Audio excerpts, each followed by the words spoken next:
कहता था हमें वोट दीजिए, दिल्ली बदल देंगे, भ्रष्टाचार खत्म करेंगे, उसके एक नहीं दो मंत्री निकले भ्रष्टाचारी। केजरीवाल के खास मनीष सिसोदिया के घर पर छापे की कहानी, अगर सीबीआई नहीं आती तो कैसे दिल्ली का पैसा बर्बाद हो जाता।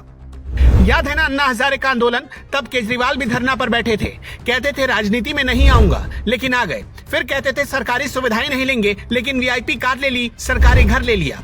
अब उसी अरविंद केजरीवाल के खास आदमी मनीष सिसोदिया के घर पर सीबीआई ने छापा मारा है।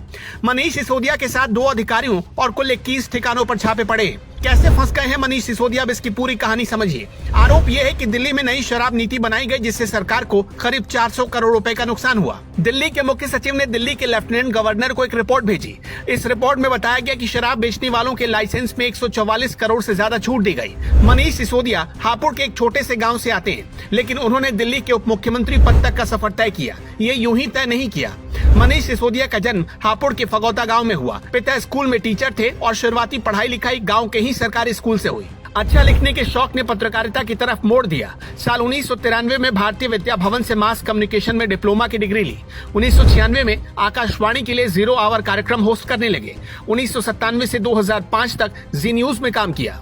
पत्रकारिता के दिनों में ही सिसोदिया अरविंद केजरीवाल के संपर्क में आए, जो आईआरएस की नौकरी छोड़कर समाज सेवा के क्षेत्र में उतरे थे और आगे चलकर दिल्ली के उप मुख्यमंत्री बन गए। अब उन्हीं मनीष सिसोदिया पर आरोप है कि कैबिनेट को भरोसे में लिए बिना तमाम नियमों और प्रक्रियाओं को ताक पर रखकर निर्णय लिए गए। यहाँ तक कि कैबिनेट से जल्दी में शराब नीति भी पास करवा ली गई, ताकि अगर पॉलिसी को लागू करवाने के दौरान उसके मूलभूत ढांचे में कुछ बदलाव करने की जरूरत आए तो आबकारी मंत्री यानी कि अकेले मनीष सिसोदिया ही वो बदलाव कर पाए। तत्कालीन एलजी ने कैबिनेट के इस फैसले पर सवाल उठाए थे, जिसके बाद 21 मई को कैबिनेट की मीटिंग हुई और उस मीटिंग में ये निर्णय वापस ले लिया गया। लेकिन इसके बावजूद एक्साइज विभाग मनमाने तरीके से फैसले लागू करता रहा। बाद में जब लगा कि जांच में ये गड़बड़ियां सामने आ जाएंगी और चीफ सेक्रेटरी ने भी अपने नोट में इसका जिक्र किया, तो आनंद फानन में इस गैर कानूनी फैसले को कानूनी जामा पहनाने के लिए 14 जुलाई को दोपहर 2 बजे कैबिनेट की बैठक बुला ली गई।